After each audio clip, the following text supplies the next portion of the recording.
আমলাতন্ত্র কোনোদিনই আমাদেরকে সরকারের মানে পলিটিক্যাল দলের সাথে কাজ করতে দিবে না। আমি যত ভ্যাট দিচ্ছি আমার উপর তত প্রেশার। আমার পাশের দোকানের ভ্যাট লাইসেন্স নাই, ট্যাক্স নাই, কিচ্ছু নাই, কমপ্লায়েন্স নাই, তার উপর কোনো প্রেশার নাই। সবাইকে সিস্টেমিক্যালি চোর বানায় রাখছে। হ্যাঁ, আমি চুরি করি, আপনি বাধ্য করছেন আমাকে চুরি করতে। এমন একটা সিস্টেম করে দিয়েছেন যে ক্ষুদ্র উদ্যোক্তা মরে যাবে। প্রাইভেট সেক্টরে যারা সৎ ব্যবসায়ী তাদেরকে রাখেন, তাদের মতামত নেন, তাইলে দেশে গিয়ে যাবে, তা না হলে যে লাউ সেই কদু। যেদিন আমি এই বাজেট আলোচনায় এনবিআর চেয়ারম্যান মহোদয়ের সাথে মিটিং করে আসলাম, তার পরের দিন আমাদের সমস্ত রেস্তোরাঁয় যেগুলো আমরা ভ্যাট ট্যাক্স দেই, কমপ্লায়েন্স মেনটেন করি, সেগুলোতে একযোগে অভিযান শুরু হলো। অভিযান শুরু হয়ে যেখানে আমাদের 30 থেকে 40% সেল কম 5ই আগস্টের পরে, আমাদেরকে বলতেছে তুমি 3 গুণ ভ্যাট বাড়াই দিবা। এই যে মাঠ পর্যায়ে যে জ্বালাতন, আপনারা ভাই একটু বলি, আমলাতন্ত্র কোনোদিনই আমাদেরকে সরকারের মানে পলিটিক্যাল দলের সাথে কাজ করতে দিবে না। 50 বছরের সিস্টেম চেঞ্জ হয়নি। আমি চেয়ারম্যান মহোদয়কে বলছি, আপনার কথা তো সারা জীবন শুনলাম, আপনারা ইএফডি করলেন, আপনারা ইসিআর করলেন, এখন আবার নতুন করে সফটওয়্যার নিয়ে আসতেছেন, একটাও বাস্তবায়ন হবে না। কেন হবে না? কারণ এটা আপনারা যে আসবে তাদের স্বার্থ বাস্তবায়নের জন্য আপনারা তাদের মতো করে পরিকল্পনা করবেন, কিন্তু দেশের স্বার্থ বা আমাদের মতো ক্ষুদ্র উদ্যোক্তার স্বার্থ কোনোদিনই রক্ষা হবে না। একটা লেভেল প্লেইং ফিল্ড নাই। আমি যত ভ্যাট দিচ্ছি আমার উপর তত প্রেশার। আমার পাশের দোকানের ভ্যাট লাইসেন্স নাই, ট্যাক্স নাই, কিচ্ছু নাই, কমপ্লায়েন্স নাই, তার উপর কোনো প্রেশার নাই। এখন স্ট্রিট ফুডের জ্বালা, আপনি একটা দেশে তো এত বৈষম্য থাকতে পারে না। আমরা বলেছি 4 গুণ ভ্যাট আদায় করে দিব এই জুন থেকে আগামী জুন। আপনি আমার কথা শুনেন, কিন্তু ওনারা আমাদের কথা শুনবেন না। ওনারা কি করলেন? বাইছা বাইছা আমরা যারা নেতা আছি তাদের রেস্টুরেন্টে হামলা চালালেন।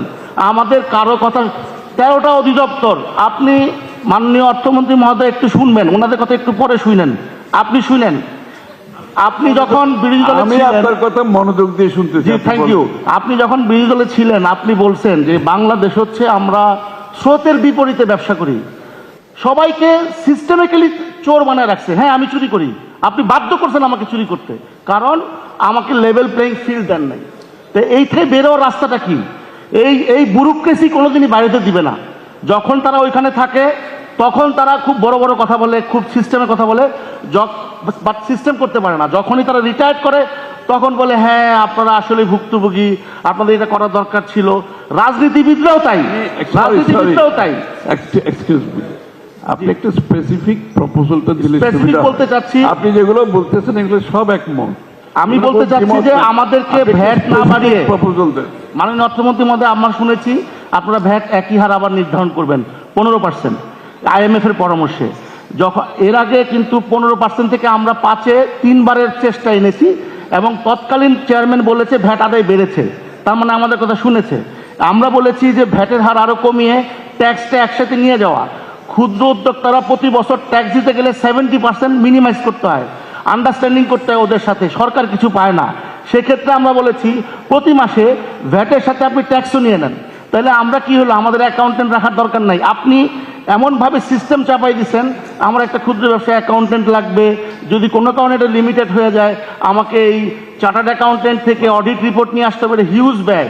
এমন একটা সিস্টেম করে দিচ্ছেন যে ক্ষুদ্র উদ্যোক্তা মরে যাবে। আরেকটা বিষয় লাস্ট কথা বলে শেষ করব, কর্পোরেট আগ্রাসন, যে কর্পোরেটের যে আগ্রাসন, 30,000 কোটি টাকার একজনের টার্নওভার সে বিরিয়ানির ব্যবসায় আসছে। আপনাকে বলে দিতে চাই, বাংলাদেশে হাতে গোনা 4-5টা বড় কোম্পানি, তারা ইম্পোর্টের নামে বাজারে এক্সপোর্টের নামে ইম্পোর্ট করে, সেই ইম্পোর্টে কম দামে বাজারে মাল বিক্রি করে আমাদেরকে একটা মানে আনহেলদি কম্পিটিশনে ফেলে দিচ্ছে। তাদেরকে অডিট করা হোক এবং একটা শিল্প নীতিমালা করা হোক, যেই নীতিমালায় কোন কোন কোম্পানি কোন ব্যবসা করতে পারবে, কোন ব্যবসা করতে পারবে না। আমি জানি না আপনি আমাদের কথা শুনছেন কিনা। তো বাণিজ্য মন্ত্রী মহোদয়ের কাছে একটা রিকোয়েস্ট করব, আপনি আসছেন, অবিলম্বে FBCCতে একটা ইলেকশনের ব্যবস্থা করেন। ভুইফোর যত অ্যাসোসিয়েশন আছে, 2 নম্বর অ্যাসোসিয়েশন, এগুলোকে একটা খাত ওয়াইজ অ্যাসোসিয়েশন আনার ব্যবস্থা করেন, তাইলে দেখবেন যে একটা ফ্রুটফুল কিছু পাওয়া যাবে। তা না হলে এরকম লোক দেখানো, প্রতি বছরে আমরা আসি 2 কথা বলি, কোনো কাজ হয় না। শুধু যদি সত্যিকারের দেশকে এগিয়ে নিতে চান, আমাদের প্রাইভেট সেক্টরের সাথে বসেন, আমাদের কথা শুনেন, এবং সরকারি আমলাদের সাথে প্রাইভেট সেক্টরে যারা সৎ ব্যবসায়ী তাদেরকে রাখেন, তাদের মতামত নেন, তাইলে দেশে এগিয়ে যাবে। তা